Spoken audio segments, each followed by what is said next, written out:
हाल ही में ILO यानी कि इंटरनेशनल लेबर ऑर्गेनाइजेशन की ओर से भारत रोजगार रिपोर्ट 2024 जारी की गई है।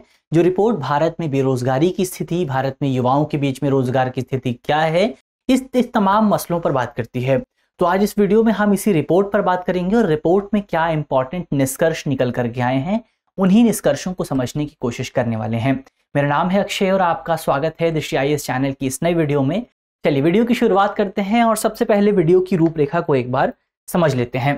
तो वीडियो में सबसे पहले तो हमने न्यूज़ यानी कि खबर को देख लिया है। खबर को जानने के बाद हम बेसिकली ये जो पूरी रिपोर्ट है, रिपोर्ट में किस तरह के निष्कर्ष हमारे सामने निकल करके आए हैं, उन निष्कर्षों पर बात करेंगे। इसके अलावा विरोधाभासी सुधार निकल करके हमें इस रिपोर्ट में देखने को मिला है, उस पर भी बात करेंगे। और साथ ही रोजगार के मामले में जो असमानता बढ़ रही है, जो इनइक्वालिटी बढ़ रही है, उसको भी यहां पर एक बार समझने की कोशिश करेंगे। और अंत में इस पूरे टॉपिक से जुड़े एक सवाल पर भी चर्चा होगी। इसके अलावा ये जो पूरा विषय है आपका GS पेपर 2 से जुड़ा हुआ है और आप इसे इंडियन सोसाइटी और बेरोजगारी के खंड से जोड़ करके देख सकते हैं। चलिए, ये तो हुआ वीडियो का इंट्रोडक्शन, वीडियो की शुरुआत।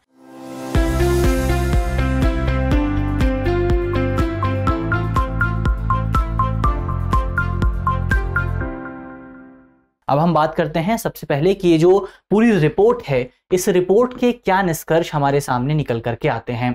तो सबसे पहले रिपोर्ट की अगर आप बात करें तो रिपोर्ट को जारी किया गया है ILO यानी कि इंटरनेशनल लेबर ऑर्गेनाइजेशन और मानव विकास संस्थान यानी कि human development institute of human development. तो इन दोनों की ओर से संयुक्त तौर पर इस पूरी रिपोर्ट को जारी किया गया है। रिपोर्ट का नाम है भारत रोजगार रिपोर्ट 2024। क्या बताती है रिपोर्ट? सबसे पहले तो रिपोर्ट बताती है कि भारत में युवाओं के बीच में बेरोजगारी दर जो है वो सबसे ज्यादा आपको देखने को मिलेगी। कितनी है बेरोजगारी दर? तो ये है तकरीबन 83% के आसपास। इसका क्या मतलब हुआ? इसका मतलब ये हुआ कि अगर भारत में 100 लोग बेरोजगार हैं तो उसमें से तकरीबन 83 जो लोग हैं वो आपका क्या हुए? 83 लोग हैं आपके भारत में युवा बेरोजगार। तो इसको आप कैसे कह सकते हैं? इसको आप कह सकते हैं कि यानी कि भारत में अगर 100 लोग बेरोजगार हैं तो उसमें से 83 लोग ऐसे हैं जिनकी उम्र जो है वो आपका ILO के हिसाब से, इंटरनेशनल लेबर ऑर्गेनाइजेशन के हिसाब से 15 वर्ष से 65 वर्ष के बीच में है। तो ये सबसे पहले निष्कर्ष को हमने यहाँ पर देखा। इसके अलावा जो कुल बेरोजगार युवा हैं उनमें माध्यमिक और जो हायर एजुकेशन वाले युवा हैं उनकी संख्या आपको ज्यादा दिखाई देगी, उनकी संख्या में आपको बढ़ोतरी दिखाई देगी। जैसे कि अगर आप देखेंगे तो जो बेरोजगारी दर थी उसमें जो आपका हायर एजुकेशन वाले जो लोग थे, जो माध्यमिक एजुकेशन वाले लोग थे, उनकी संख्या साल 2000 में 35.2% हुआ करती थी, जो कि 2022 में दोगुनी होकर के तकरीबन 65.7 पर पहुंच गई है। तो यहां पर आपको आप संक्षिप्त तौर पर इसको निष्कर्ष के तौर पर आप ये कह सकते हैं कि भारत में जो बेरोजगार हैं उसमें पढ़े लिखे लोगों की संख्या ज्यादा है, संख्या में ज्यादा आपको बढ़ोतरी देखने को मिली, यानी कि भारत में शिक्षित बेरोजगारों की संख्या ज्यादा हुई है।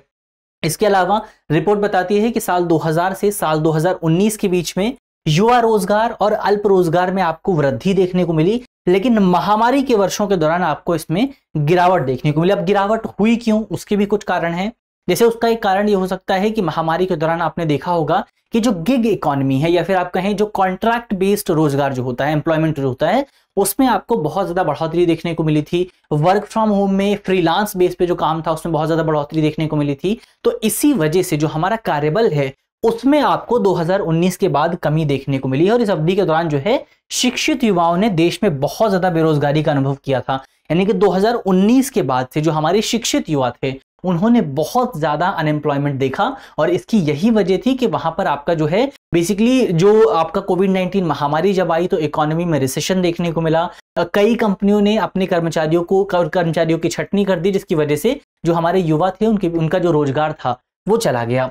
और क्या रिपोर्ट बताती है? रिपोर्ट बताती है कि भारत में जो गैर कृषि क्षेत्र है, यानी कि आपका जो नॉन फार्म सेक्टर है, उसमें आपको अपर्याप्त वृद्धि देखने को मिली, यानी कि आपका गैर कृषि क्षेत्र में आपको वृद्धि देखने को जरूर मिली है। इसके अलावा और ये जो कृषि क्षेत्र है, कृषि क्षेत्र से आपके श्रमिकों ने पलायन किया है गैर कृषि क्षेत्रों में, यानी कि जो लोग आपका खेतों में काम करते थे वो अब खेतों से उठ करके कहां पहुंच गए हैं? वो अब नॉन फार्म सेक्टर में पहुंच गए, यानी कि फैक्ट्रीज में पहुंच गए हैं। तो ये चीज रिपोर्ट बताती है।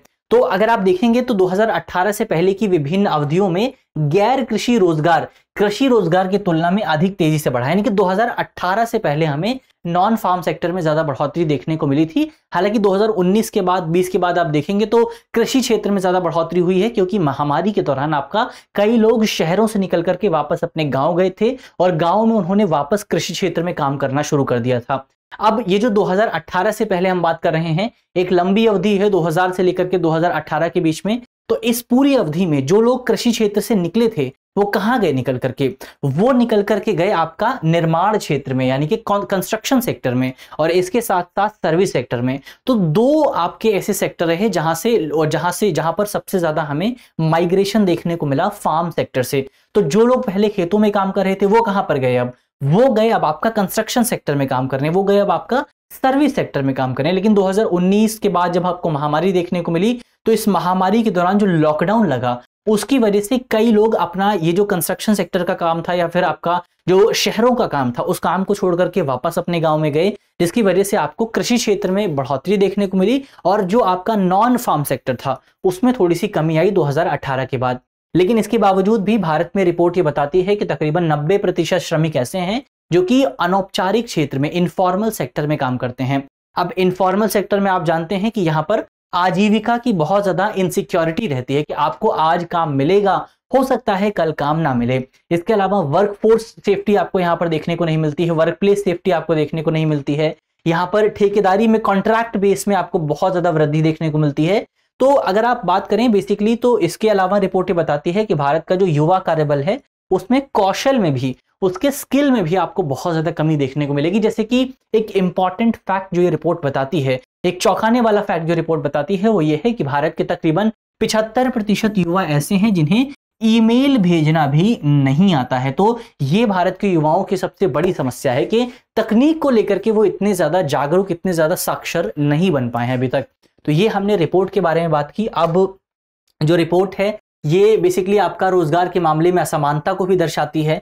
अगर असमानता की अगर आप बात करें कि असमानता आपको कहां पर देखने को मिलेगी, तो असमानता अगर आप देखें तो युवाओं में बेरोजगारी का जो है उच्च स्तर आपको देखने को मिलेगा। तो युवाओं और जो बेसिकली आपका दूसरी एज कैटेगरीज के लोग हैं उनके बीच में आपको असमानता देखने को मिलेगी। इसके अलावा उच्च शिक्षा प्राप्त जो युवा हैं उनके बीच में आपको बेरोजगारी दर ज्यादा देखने को मिलेगी। इसके अलावा उच्च शिक्षा युवा जो है वो वर्तमान समय में उपलब्ध कम वेतन वाली असुरक्षित नौकरियां पाने के इच्छुक भी नहीं है। तो ये भी एक बड़ी समस्या हमारे देश में मौजूद है। इसके अलावा युवा महिलाओं की अगर आप बात करें, विशेष तौर पर वो महिलाएं जिन्होंने उच्च शिक्षा प्राप्त की है, उनके बीच में बेरोजगारी दर की जो समस्या है, बेरोजगारी की जो समस्या है वो आपको ज्यादा देखने को मिलेगी। इसके अलावा बेहतर नौकरियों के मामले में जब आप बात करते हैं तो यहाँ पर एससी और एसटी कम्युनिटी के लोगों के बीच में ज्यादा चैलेंजेस आपको देखने को मिल जाते हैं। तो हमने जो एक असमानता है वो आपको एजुकेशन के लेवल पर भी देखने को मिलेगी, कास्ट के लेवल पर भी देखने को मिलेगी, जेंडर के लेवल पर भी देखने को मिलेगी। तो तमाम स्तर पर आपको जो है असमानताएं देखने को मिल जाती हैं। तो इसे आप जो है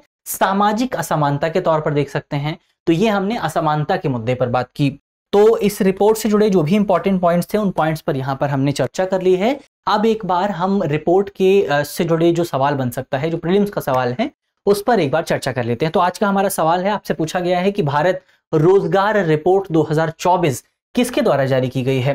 तो हमारे ऑप्शन है, option A ILO, option B RBI यानी कि reserve bank of India, option C विश्व बैंक, या फिर ऑप्शन डी IMF यानी कि इंटरनेशनल मॉनेटरी फंड। तो ये बेसिकली हमारा आज का टॉपिक हुआ और मुझे उम्मीद है कि टॉपिक आपको समझ में आया होगा। और अगर आपको टॉपिक पसंद आया है, समझ में आया है, तो वीडियो को लाइक कीजिएगा, अपने दोस्तों के साथ शेयर कीजिएगा ताकि और ज़्यादा लोग हमारे इस पूरे प्रोग्राम से जुड़ सकें। मिलते हैं आपसे अगली वीडियो में, तब तक के लिए अपना ख्याल रखिए, ध्यान रखिए, पढ़ते रहिए। धन्यवाद। डियर व्यूअर्स, अपने एग्जाम की तैयारी को और बेहतर करने के लिए हमारे चैनल को लाइक, शेयर और सब्सक्राइब करना न भूलें।